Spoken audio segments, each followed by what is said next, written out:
So these are going to have to be done in part 1 and part 2 videos. I'm not going to do part 3s. What I was saying is, Boyce was like, just letting everything go into evidence. I love that. So Cooper just kept throwing numbers at him and saying, the Netherlands proves this, and I've got to be honest with you, the defendant didn't even bat an eye. I mean, he has written so many books and gone to so many lectures, and he's been the point of the lecture, and he's gone to all these different state colleges, and he's written management for 20 years. He's been on the same subject. You're not going to move this guy. And the poor guy was lectured for like 4 hours by by Cooper, the hate lawyer, on the subject of the Netherlands. It was insane. And it really was insane. Then he started going after him about Massachusetts and how, the numbers show, and I'm not kidding about these numbers, 0.008 to 0.0032%. And he said, that's 150% increase. And the guy was like, what? And technically, no.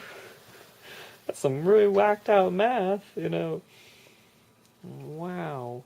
The guy was saying, the numbers of divorce rates have gone up, and by that much, and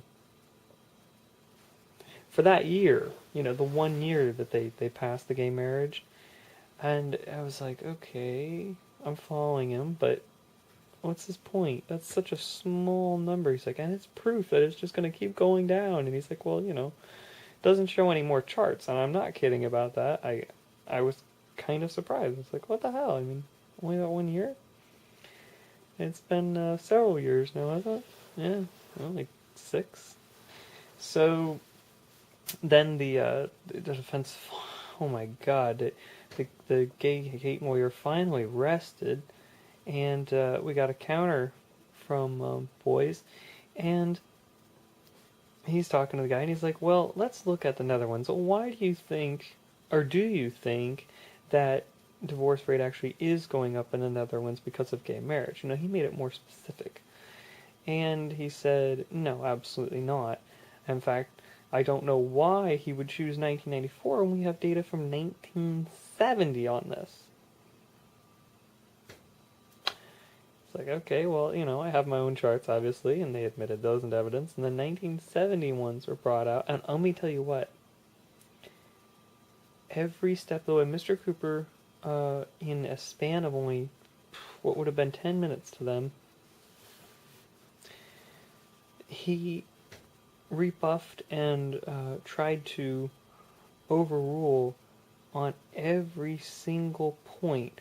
Like when he was talking about Switzerland, when he talked about the Netherlands, when he talked about every time Massachusetts, when he tried to bring up his own charts, he did not want any of it admitted into evidence.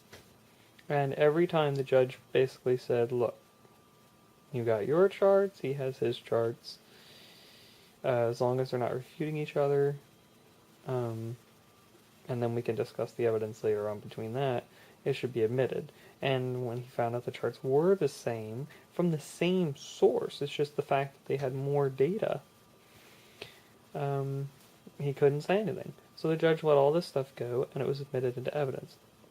The chart that goes back all the way to 1970 shows a decline in marriage due had nothing whatsoever to do with gay marriage. It had to do with the fact that the culture over there is changing more towards let's just get together. And then it turned into, well, if there's children, who gets to take care of them? And then laws were established for more strict measures.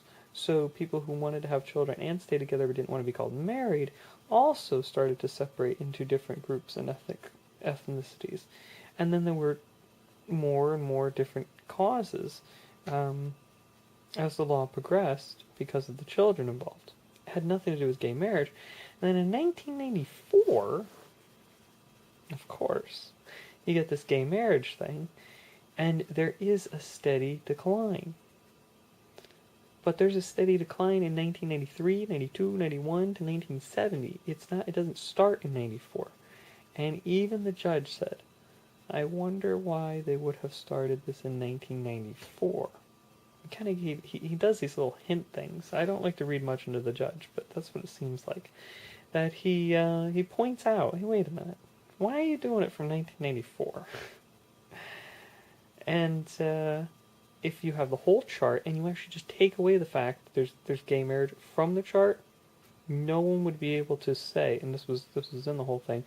He said no one would be able to tell you where it was, and for proof of that, he brought in the expert witness and showed him a chart with all the numbers removed with the dates, and just the board, and asked him where it was, and he's absolutely no idea, because the differences are so small for one thing, and they're all the same every year. It's just steadily down.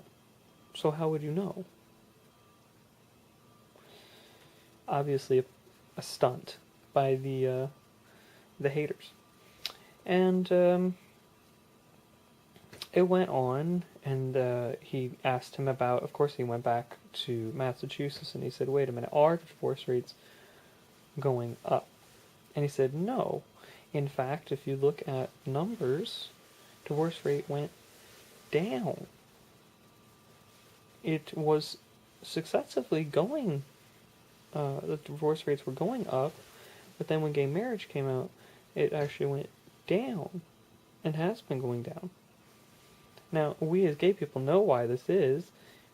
When more people get married and are in love and show it so passionately like we do, it's going to spur more. It's going to spur, you know what, if they can do it out of all these odds, I can do it too mentalities. I've known that for a long time. It's just kind of obvious. Now, it happened every time. When my sister got married years back, it was like, she went through some hard times and what have you, and I kept wondering, are they really going to make it? Are they going to make it? Are they going to make it? And it's been like 5 years, and then they're almost their second child.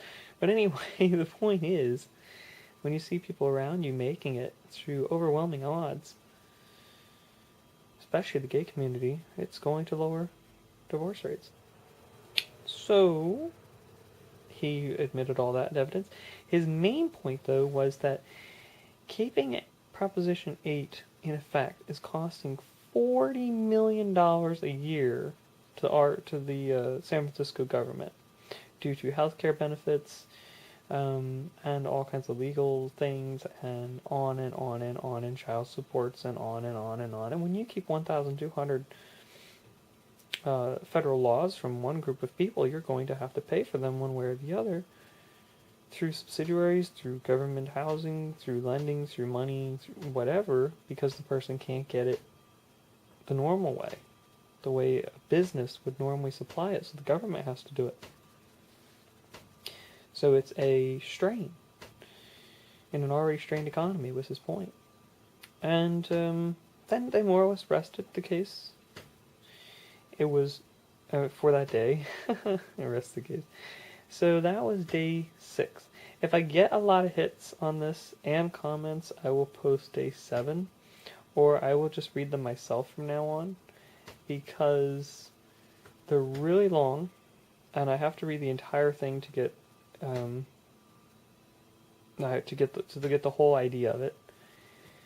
So if you guys don't like this, then don't look at it, don't post, say you hate it, whatever the hell. And I'll know who's the haters and who's not. I always click on your names and find out from your websites what you really are. And that'll decide it for me. Okay. Love to everybody out there, even the haters, though I hope you stay away from the polls. Take care, YouTube.